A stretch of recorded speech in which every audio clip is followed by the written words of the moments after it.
G'day YouTube, my name's Lance. Welcome to Bundy Bear's Shed.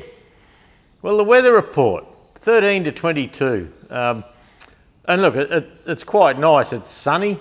There's no cloud around really.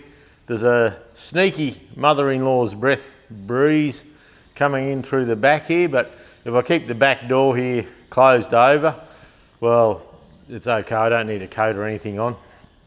And yeah, it's just nice weather. Yeah, in general, it's pretty good weather. So we're coming up to the shortest day of the year, this Tuesday, I think. And I always feel better when that comes. As the days get shorter and shorter, yeah, you go to work in the dark. Sometimes you're coming home in the dark.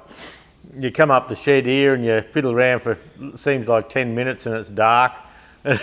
So, I don't know, it's just one of those things. When the days start getting longer, it seems to, yeah, the days stay short for a little bit, then woofo, they just extend out. And yeah, I'm pretty happy when the days get longer. So, see how we go. Out the back there, like the place has dried out quite a bit. I've had the tractor over the paddock and that on the weekend a little bit. And so I dug out the back one of the holes. I tried to go a little bit deeper and I've gone another 6 inches or so. And the water table's dropped, so that's okay. I'm hoping it dries out. I'll have to keep my finger out though. When that gets down to my 1.2 metres or 4 foot for the posts, I'll have to snap to it and get those posts in. And in case we get some more rain or something, the ground's just full, which is great. You know, after our drought, like those 4 years, the dams are empty here and things like that. I can't complain. But a funny thing, Jude was saying, every time I build a shed, it pisses down rain. And it's funny, just before the last drought started, we were doing the carports up at the house. And we wanted them done in January, February in there, but it was that wet and that shitty, the builders couldn't get in and finish the footings until April. So, and yeah, so 4 years later, I've bought another shed, so another kit to put up, and yeah, it seems to be stalling. So I said, shit, if I knew that's all it took, I'd bloody have sheds everywhere. I'd put one up every year if that's just what we needed. But anyway, it doesn't quite work like that, does it? In the shed last week, just one of those bloody weeks, you know. Yeah, they're not bad weeks, they're good weeks. But yeah, got to work, and last Monday I was telling you that I was going to do this and that and the whole bit. Well, none of that happened. I spent the whole day, I did spend the whole day on the Land Cruiser, tidying it up, and I replaced the air cleaners and give it fuel filters and buggered around. So not a sausage happened in Bundy Bear's shed, but I thought not to worry. This weekend that's just gone now, I'll have 3 days, I'll really hook in, I'll get lots done. So Rick and Tracy, Pomona Rick and Tracy come and stayed Thursday evening. One of the awnings off my Colorado, I still had in the shed here. And when we were camping, we were talking about it. And I said, well, I've got a spare awning at home, you can have it if you want it. So they come and stayed the night, and we had a couple of red wines out in the pool room with the fire, and I tootled off to work Friday morning, and yeah, they went visiting and yeah, headed on their way home. So yeah, that was a good part. Friday morning though, or Thursday night, Friday morning, we got word that young Arrow, our grandson was crook, hadn't been at school, and the Friday morning at 9 o'clock, that's when the young fella, my young bloke Tim, that's when he takes the kids over, because they've got a shared custody thing. And so he takes the kids over until, I think it's this Wednesday or Thursday or something like that. And so yeah, Arrow was too crook to go to school, so Judy has Friday off. So Friday was go and pick Arrow up off the other grandma, Bree's grandma, which is the kid's mum. Yeah, she had her grandma looking after him so she could go to work. And yeah, single mums and that, they do it tough sometimes. And so yeah, Friday Jude was looking after a crook kid, and then I popped home to grab something through the day, and she said, "Can you be home by 2 o'clock?" She says, "I've got to go to the school and pick up Ariana, the granddaughter, and do that." So I was, yeah, all right. So I come home and did that, and so by the time the grandkids are there, you can't really just piss off up the shed and say, "No, you buggers stay down there, I'm coming up here." So yeah, Friday we had sick kids at home, and we're thinking, oh boy, I hope this isn't something that they kindly share with us. And so yeah, Saturday morning, and everyone's up and about, and we're sort of keen to keep the kids off the TV a little bit, and get them outside. So it's, come on, we'll go up the back with Poppy and Buddy. And so I ended up getting the John Deere loader going, and I took it over the back and chainsawed a bit of wood up for the fire, and got some pellets over, and we cleaned up where I had that big fire. And because there's pellets there, it's a bit of a dangerous area. There's nails there, so we got the kids with the big strong magnets, and they were picking up stuff. But the young fella seemed pretty good on Saturday.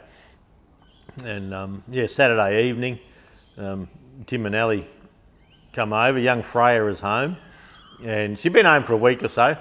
And yeah, they said, "Oh, we'll come over for dinner if that suits, and bring young Freya to meet you." And I said, "Yeah, that's all right." So good thing. So, but the little bugger, she had just a little lump on her chest, and so up the emergency they went the other day. But because of the open heart surgery, they've had to hold her rib cage and that together with wire or something, and they reckon a little wire might have been just stirring things up, and just a little fluid, little bump sort of thing. So ultrasound on that. But look, all in all, she's okay. Back home, she's running them ragged. In the surgery, they nicked one of her vocal cords, and so that gives her little trouble swallowing properly. So you've got to hold her one way to feed her, and a few things like that. But as they got to wait 3 months and see if that fixes itself, and if not, there'll be another little op in there. So that's how it is. So yeah, young Freya, they're saying, "Oh well, you can pick her up, but you can't lift her under her arms, and you can't do this and can't do that. You want to hold Poppy?" And I was, "Oh no." I said, "At the moment, yeah, I feel like I'll break her." And but yeah, got this meter. But every hour or so, she's up for a feed. And there's something to do with the congenital heart disease, which what she has.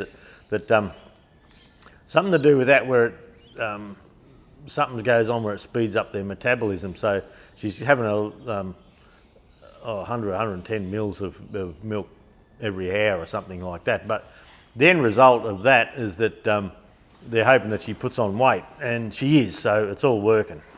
After last week making the shaft there for the post hole digger, which I haven't got together yet, yesterday, Sunday, we had the kids here again for a while, till about 2 or 3 in the arvo, and yeah, and I come up to try and get organised to do a bit of filming and all that, and nothing happened. Grumpy Dave, he's got a little mobility scooter. I was just getting wound up, I was getting ready to rock and roll, and I hear this noise, and I thought, "What's that?" No, it's Grumpy Dave. He doesn't normally use it, but anyway, he was over for a yarn, so the wheels fell off yesterday. So we'll see if I can keep the wheel nuts done up today. But yeah, after making that shaft the other day, and the only piece of steel I had was 2.5 inch, and I had to turn it down to 2 inch and then put my shape in. So I thought, look, I better get to the steel place and buy, just a couple of token lengths, a metre of this and a metre of that and something else. Well, boy, steel's gone up. Yeah. In Australia at the moment, a metre, this is just 1020 bright steel, bright shaft. A metre of 1020 is $100.78, I think it was, something like that. And they had a bit of 2.5 inch there. I can't remember what the 2.5 is, but they had some 70 mil.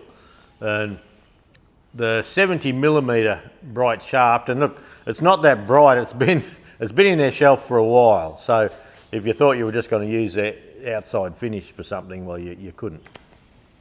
And yeah, they had a bit of 70 mil there. Well, the 70 mil bright shaft is $178 a metre. God, it's bloody dear, isn't it? But anyway, I said to Jude, a few of the mates, they into old machinery and that, they often whiz round to the scrappies, and they're always at the scrappy. Once a week they do a lap to the scrappy. And I said to Jude, the way prices are going with all that stuff, I think I'll have to join the crew. And yeah, perhaps every Tuesday, Wednesday, Thursday, or pick a day after work, pop over to the scrappies and have a quick look around and buy it, what we can. And I was telling Grumpy Dave about it, and he said, "Oh, I gave you some a while back," and I said, "Oh yeah, but it's probably all over Red Rover, but I've used it." So anyway, I was onto him, and I said, "You got any more over there?" And he says, "Oh, I don't think so. I'll have a look." And I said, "Well, at the moment it's about 50 cents, 60 cents a kilo, something like that, for scrap steel, by weight." And I said, "You go looking for some and find some. I'll give you $2 a kilo." So, oh, rightio. So we'll just see what comes of that. $2 a kilo, that'd be nothing. Yeah. So compared with how it's going at the moment. So yeah, 2-inch shaft is $10 for every 4 inches roughly. So anyway, that's just how it goes. If you want a machine, Jude says, "I think machining's becoming an expensive hobby." I said, "Oh, shush. Just we don't need to talk about that. If you're going to have hobbies, you may as well have expensive ones, eh?" So yeah, yesterday I've got the pump set up and I've been playing with fittings and fiddling around, and I've been doing this for 2 weeks.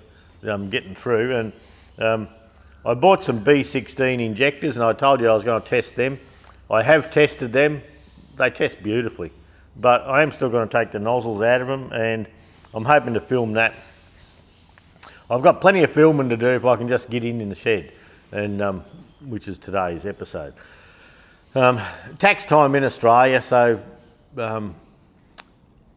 anything we buy, like Bundy Bear's shed makes a few bob from YouTube, from Google and things like that. So I declare all of that, I have to. And so come tax time, I have a look, and if I need a few bits of gear around, I usually go and do a bit of a spend up just to pick up what I think I need or what I've been thinking about getting and haven't got round to getting it. So tripped the trade tools, that was all right. My old feeler gauges, look, I can't remember the last time I bought feeler gauges. So I popped in and bought some feeler gauges. They're feeler gauges. The writing's clear on them, and I got these, and these are the broadleaf. They're the broadleaf ones, and they're good for a lot of stuff. But then sometimes it's good to have a set of tapered point ones. And now the reason it's good to have these in the tractor game is if you get sometimes you get a little bit of rocker wear, and where the valve sits up in the rocker, and you can fit a little one in there and measure that gap, where if you put a big one in, you're measuring the unworn part at the end, and you start your tractor up and it clacks and bangs and buggers around. So, and sometimes for checking ring grooves, this is a nice little one. My old favourites I've had for years, this is a little blue point set, and that's a narrow one there. Just a little set, they're handy, but just in the shed here, and I try and keep everything oiled up, but just in the shed here you can see they're getting a little bit of a stain and things like that. So, and my other set over the other side there, well, yeah, it's just getting marked up and hard to see. The etching on them is hard to see. So I picked those up. Oh, look, I've had them a week or two now, and mainly, I just my other old feeler gauges, they were getting hard to see, and I was measuring them with the verniers just to work out. That's rubbish. So, and I trotted in the trade tools. I've been looking for a set of these. Look, we used to call these injector bars, but they're round foot bars, and look, they're just a handy bar. And I've had one, and I broke the end off it years ago, ages ago anyway, and yeah, I'd been meaning to go and find a set for getting injectors out and things. They're just a handy little bar. So Trade Tools, this is Force brand, so there's a, oh, I don't know what size, but there's a little set of 4 they had there. Well, this dinky little thing. And so I went and bought them. They're pretty good.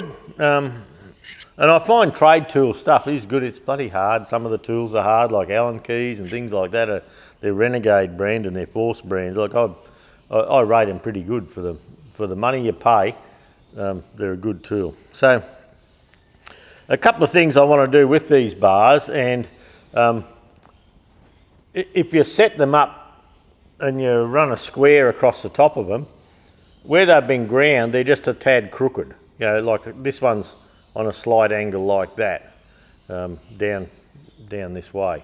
And so I usually put a square coming up the side here, and I just try, even though this is radiused a bit, I do try and keep that sort of even. So when you're pulling, if you're under something, you're not sort of trying to pull cack-hand sideways a bit. So on all of them, I think this one here is pretty good. Yeah, that's pretty good, that one. I've checked it out. And yeah, so what I'm going to do is just take the square over to the belt sander and just square it up, so when you pull, it's a nice square pull, and you're not sort of trying to pull and it's kicking sideways and things like that. The other thing I will probably do, and where's an example? Yeah, they've all got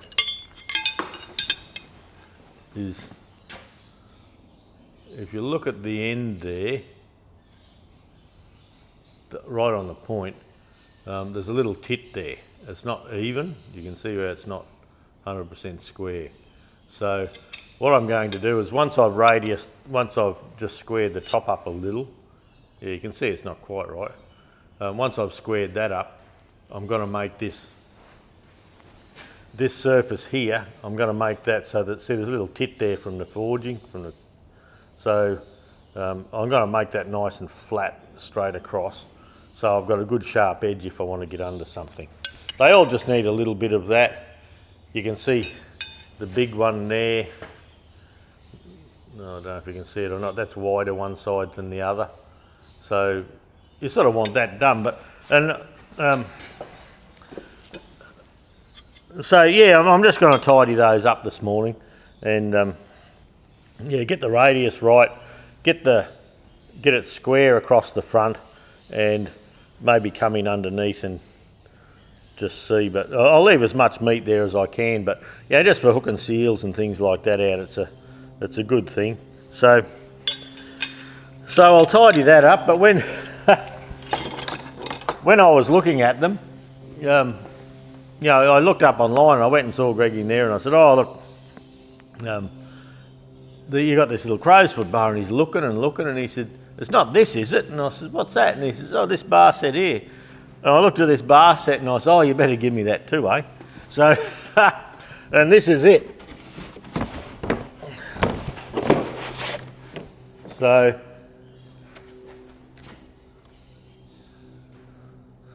that's a cracker of a set. Now,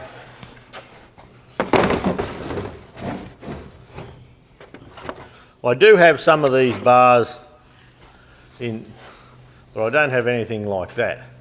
And I played with that the other day, and I put that hook there up on the boom of the forklift, and I bloody give it some, and it didn't budge an inch. Yeah, the forklift looked like it was going to bend the 3/8 steel mudguard. But yeah, just a good set of lever bars. So they're that whole set's $149. This is a straight bar. Just looks handy for a bloke that roots around tractors, really. And, this fella here, I reckon that'd have some uses. So, yeah, it's $149, but I'm in there I'm in there quite a bit. And yeah, the other day I bought that and these bars and that, and he said, "Oh, Lance, I gave you 10% off, no worries." And I thought, "Oh, did you? Thank you very much." And oh, also, while we're going, I also bought a little ratcheting tap handle, and it stays up the back here. And it's a little 1/4-inch drive, and it has 2 chucks with it. So it has 2 chucks, and it's staying up the back here, and you've got to ratchet on and off, and you've got a 1/4 extension, plus I've got other 1/4-inch extensions. So the idea of this is I just wanted a little ratchet handle with a chuck that will take a threading tap for cleaning out holes and things like that. You can pop the tap in and just away you go. I do have something a little bit similar up the other shop, but I went in to particularly buy this one. So yeah, I've got, like with the 65 restoration, I'm always cleaning threaded holes, and I'm trying to find a hex socket over the thing, and I thought, oh, I'm just going to buy the right thing. So I've done that. And the other day, I don't think I've shown you this. The other day we bought some force tapered punches, and a lot of my punches, they're not long ones, and sometimes I've been thinking it'd be handy to have long ones. I've got the shorter tapered ones, and I've got some pin punches, but as with every set of pin punches that's ever been made,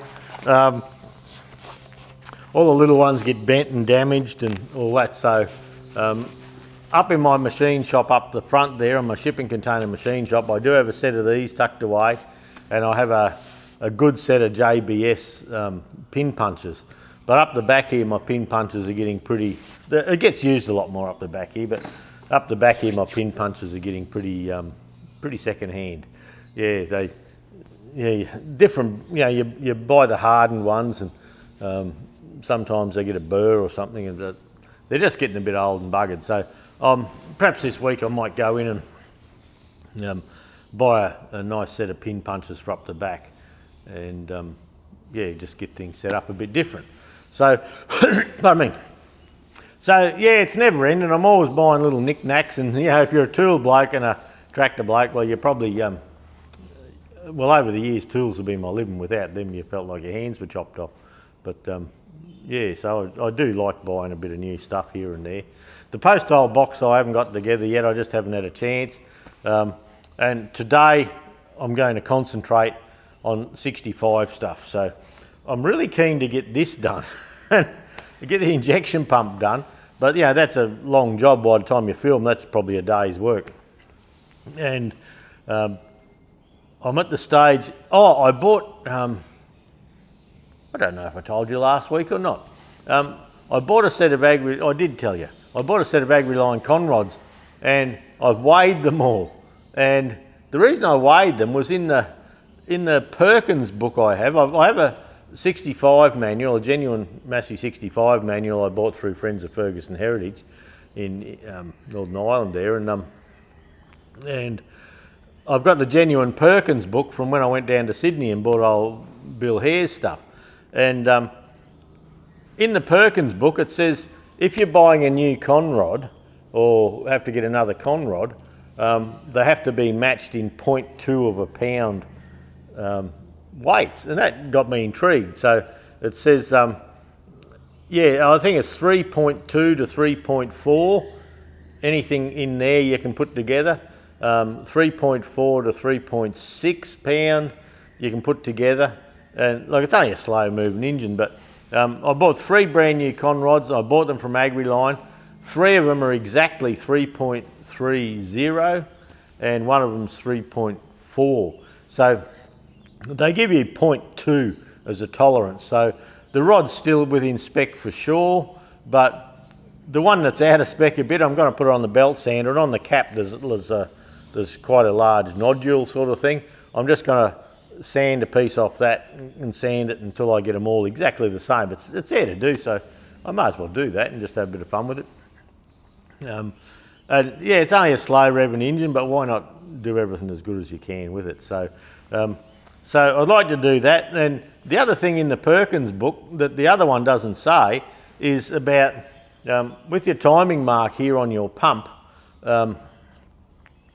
If you have a piston on, say, number 1 piston firing on top dead centre, you bring your piston up to top dead centre, and it's saying the different serial numbers of these D4203 engines had different timing. And this engine here, my late serial number AD4203 engine, the late one is timed at 26 degrees before top dead centre. So, and that's with mechanical governor. You notice there's no hydraulic retard or anything under the bottom here. It's just a mechanical governor. So the interesting thing is with the different models, they actually tell you how many degrees to time the pump at, which is what you have to do anyway. But before you put the head on, it actually tells you if you bring your piston up to top dead centre and you go 314 thousandths before top dead centre, well, you know that you're timed exactly with, in the direction of rotation, so you've taken up all the valve lash, in the direction of rotation, and you line your mark up there, your timing's got to be perfect. So, and it's just interesting stuff that the Perkins manual shows, the Perkins factory manual shows, and what the Massey Ferguson tractor manual shows. So what Perkins think are important, because they're engine people, so everything's about the engine to them. The tractor people, they don't think it's important enough to mention some of that stuff. They just say line this up and line that up and all that. So anyway, that's interesting. So we're going to play with that. The original engine, the late model one, had chrome top rings. I got some from Bearco and had a look, but there's a bit of a discrepancy there. I've got to sort that out yet. As in ring gap, I've been doing test runs for ring gap, working out how to film and how to get down the hole and all that. And yeah, the Sparex cast rings, I put them down the bore and top, middle, bottom, just to check that the bore's parallel. That's a way of checking if your bore's parallel, is stick a brand new piston in, get it at make sure it's true, and do it at a couple of separate levels. And when you do that, it you know that everything's true all the way. You know you've got a good thing. So I'm going to try and fiddle with that today, but I don't know which way to go. Who knows? I'll tell you next week. Last stew, there was a couple of new channels to have a look at down the bottom. One I was going to give a shout out to that I didn't get to, it was sort of didn't work out, was Man from the Mist. So he's doing up a David Brown 990, and it looks like he's doing a nice job. What I haven't told him, what I haven't messaged him is, hang on a second,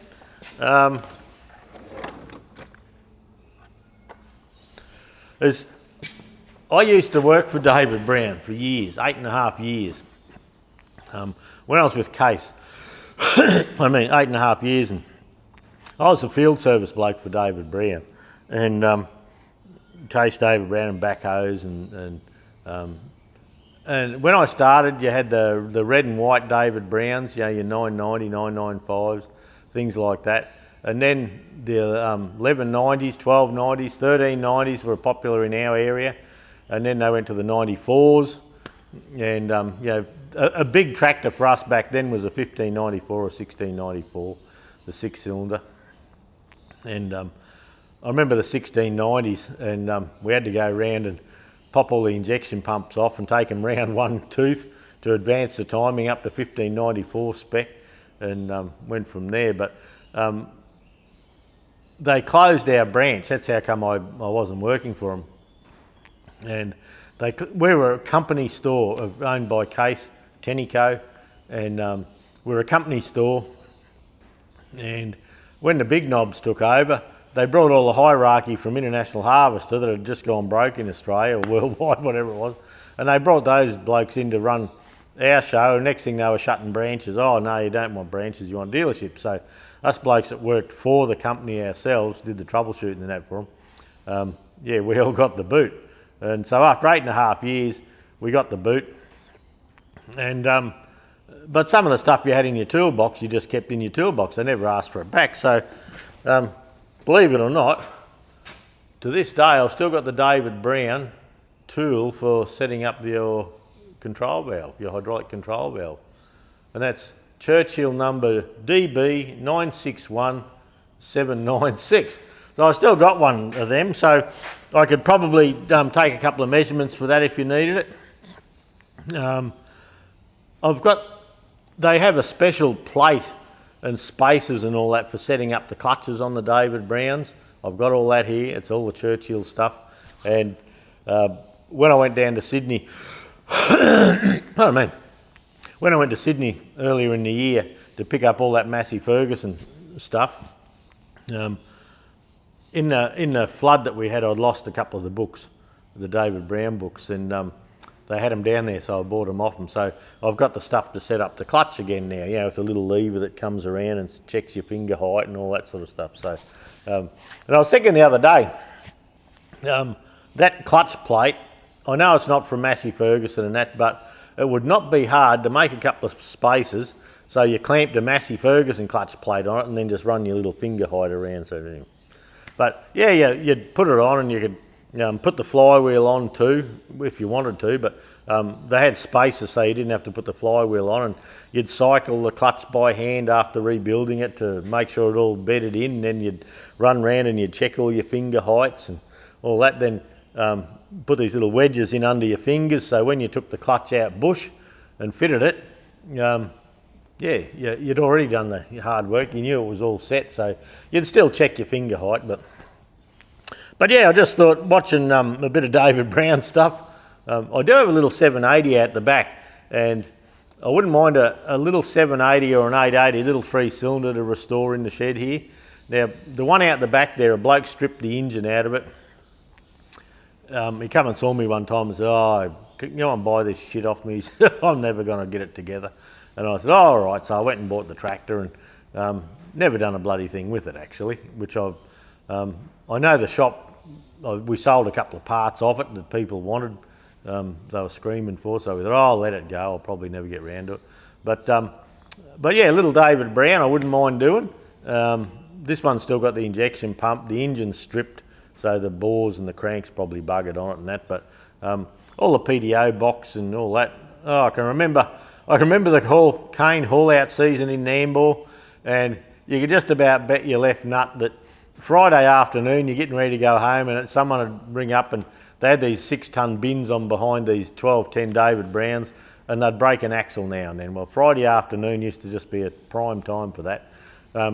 And yeah, so here you are into the dark, tonguing for a beer, and it's turning dark, and here you are out in the paddock, these bloody big heavy cast centres on those David Browns.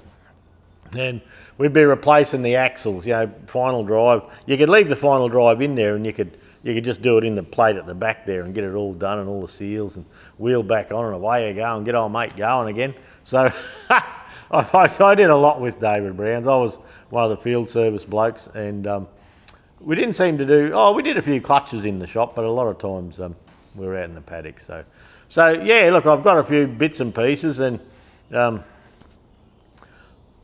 I did have measurements for the clutch aligning tools and all that sort of stuff. I think it's Barry has the channel. Look, I'm sorry if I buggered that up. I was trying to remember that. But on YouTube, it's Man, capital M-A-N, then there's a gap, and From the Misters in lowercase. And have a look. He's got a couple hundred subs. He's in there having a go. But yeah, it was just interesting to me because of my old David Brown background and things like that. So I suppose I'll have to hop into a David Brown one day, won't I? So and see. I still got tricks up my sleeve for those old tractors, and but this is for setting the gaps on your control valve and things like that. But anyway, I'd probably have to do a refresher course to be any bloody good. So anyway, but anyway, look, that's enough for 1 week. Enough bullshit. I better get my hands dirty instead of sitting on my ass talking. It's all right buying all these new tools. Now I've got to find a place in a toolbox somewhere to put them in. So that's going to be coming up. And Sparex have got a couple of good internal pullers, and I've asked them to send me some. I don't know if I've got to buy them or sponsor, but I haven't gone into that. But I'm going to have to get a little drawer set up just for pullers, because at the moment I've got some pullers in boxes there, some over the back here, so I'm going to organise that. And then with these bars here, these new bars, I'm going to try and get a drawer for that too, just for that only. But that's beside the point, I suppose. I'll try and get my hands dirty and get some of this stuff done, because I really want to go through this pump and sit it on there and get that piston set up. And I want to run through this timing thing. Back years gone by, some of the Chamberlain tractors and with the John Deere motors, and they were either a John Deere, I think it was 6359. I think it started off with 6329s and they ended up with 6359s. And we had a little tool set up, and to get those hauling out and going fast and getting right, from the factory they brought a thing out that said, check some of your timing. So we'd go and we'd make sure that it was firing on number one, and then we'd bring the piston up, make sure the piston was up, and we'd drop a valve. We'd pull the valve collar off, drop a valve on top of the piston, and then you'd put your dial gauge on, find top dead centre, and then look, from memory we had to have them at 170 thou before top dead centre, so you had to turn it by hand, not too far, and then bring it back up to 170 thou, then set the pump like this through the hole, and boy, it made a difference to those tractors. So I'm going to do it on mine and show you how to do it. And look, it'll work for a lot, but where you get that figure from for your engine, I'm not sure. I have some here, and I'll put a screen up of that when I get to that. So anyway, I'll shut up, start getting my hands dirty. Thanks for dropping by, everyone. Have a good week. Yeah, we'll see what I can get up to, and I should shut the gate. All right, catch you later, eh?